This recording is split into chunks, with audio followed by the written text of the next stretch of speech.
Sorry. Please forgive. Okay. All right. Perfect. So we are being recorded. It says avoid legal snaps by telling people being recorded. Okay, you're being recorded. Okay. All Excellent. right. Well, I'd like to definitely welcome you guys and invite you. Let's start this from the beginning. 5, 4, 3, 2. Welcome, Dr. Randy Wright, to our show. We're so honored to have you on today to talk a little bit about your expertise and how we can manage during this coronavirus pandemic, and make sure that we're staying, alert, we're staying well, and we're staying healthy as possible. Welcome to the show. Yeah. How are you doing today?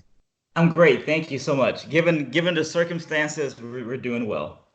Wonderful. Now, I know that a lot of people, first of all, want to know what your expertise is. So just kind of let you guys know, he is the director of the Brain Wellness and Sleep Program there at the Austin Methodist Hospital. Hospitable. What hospital? Thank you. Um, It's a very hospitable hospital, if you. Hospitable hospital. Wonderful. So tell us a little bit about what you do there. Right. So I'm a neurologist by training, and so it means that I take care of conditions that affect our brains, everything from epilepsy to headaches to dementias. And I have a special interest in brain wellness, which is I guess, a new understanding or reinvention of how we think of health. So instead of just waiting for us to have diseases, we try to help see if we can prevent them. Because we understand now that our lifestyles and our daily actions can definitely affect how we live years down the line. And so we have a big emphasis on Now, considering that we're going through this coronavirus pandemic, and people are going to be stuck at home, there's not really much we can do besides, like you said, hop online and just try to do what we can do. Our kids are online more. How do you foresee this impacting the brain wellness overall for people living and having to deal with this? Yeah, so it's a very interesting question. And we're really grappling with that. Currently, we're about to finish a book that talks about our brains and technology. And I think we're seeing how technology is going to be both a big benefit as we deal with this coronavirus in the sense of telemedicine, being able to connect doctors with patients in a way that's safe, that's convenient.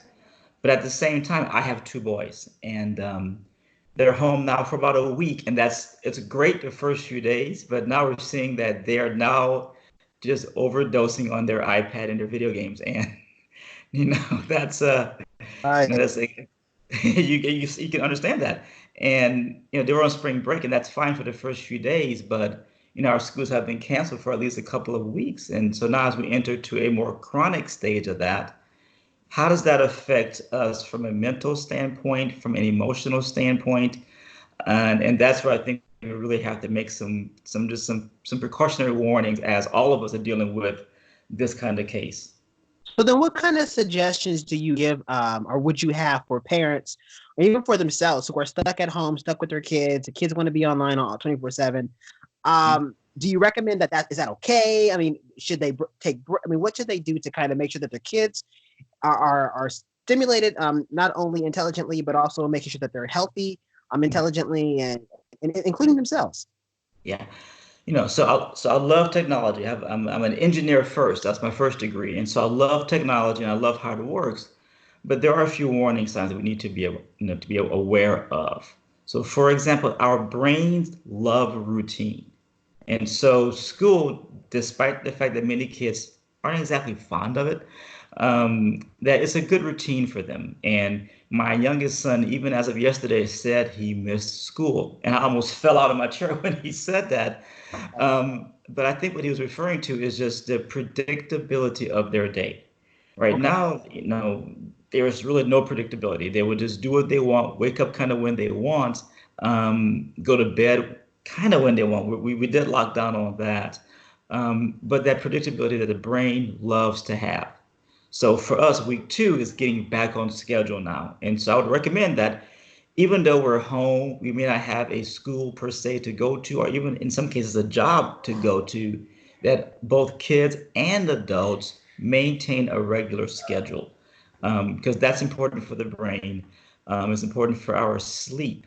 One risk that we're having right now is that we may stay up late at night, not get enough sleep, and in that sense, we can start to get a lot of problems with our sleeping and our daytime functioning. So Right. big underline is routine. Go to bed around the same time, wake up around the same time. That makes sense. That's very logical. Like I know I've been getting plenty of sleep, so I'm not. My sleep is that's one thing that I'm good with right now. My sleep is good. But definitely make sure. So get your family in a routine. Make sure that they're getting up at a regular time. They're going to bed at a regular time. Obviously, to keep yourself mentally motivated and stimulated and all that fun stuff.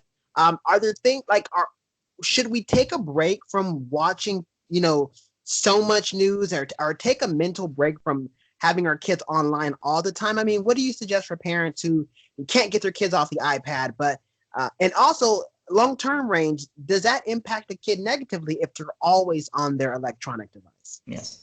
So it's always a yin and a yang in this. It's always a good and a bad side. So I love technology. It's a great way to learn, and we're going to be using a lot of it now. But sometimes it just is too much, and for a variety of reasons. So one thing is just on the television side. For us adults, I watch the news cycle too much, and this impending sense of doom develops that everything's going to end, and Right? you just gotta, you know what I'm talking about? It's Yeah. yeah, we have to take a step back. It becomes too much, and I'm in the healthcare profession, and I see both sides of what's going on, and we do have to take a step back from the television, go walk in your backyard, whatever's safe, and socially distancing everyone. We have to do that, but just take a break and just take in just the real world, and kind of get a sense of reality back. So just from that emotional sense, because we can start to get a little anxious, and I'm almost bipolar in the sense that one minute I'm fine, the next I'm like we're gonna all have problems, and there is definitely a middle ground that we need to find. And so taking a break from the television, I really do recommend that, and just talk to family, just reconnect. And I will say this, that one of the beauties that we have as a family, I have two boys and a beautiful wife, is that we've taken time in the evenings, really almost for the first time, honestly, to really make a point to get back to an evening dinner where everything's turned off and we just have conversation. So yeah, unplug from the internet for a good bit and just have real conversation and just spend some quality time. Absolutely. Well, Dr. Wright, we're so honored to have you on today's show, and the fact that you are an expert in your field, neurology, and yet you yourself are finding ways to just reconnect with your family and encouraging us to do the same. We really appreciate all the wonderful suggestions, and I'm sure that all those families out there, we're going to try to implement some of those things today. Step away from the electronics, get our kids and get our families on a regular routine and schedule, and we'll make the best of the situation while we can, as long as this lasts. We'll write it out. We really appreciate having you on today's show. No, it's my pleasure. Okay, you guys. And so, again, that is Dr. Randy Wright. He, again, is the director of the Brain Wellness and Sleep Program there at the Austin Methodist Hospital. Again, thank you for being on the show today. You guys, and tune in next time. We're going to be having a guest on our show next time who actually has contracted the coronavirus. So we're going to talk a little bit with him and how he's managing. And, again, you guys, this is Joseph Bonner. You guys can connect with me on social media at Mr. Joseph Bonner. All my platforms, you guys already know how to do that.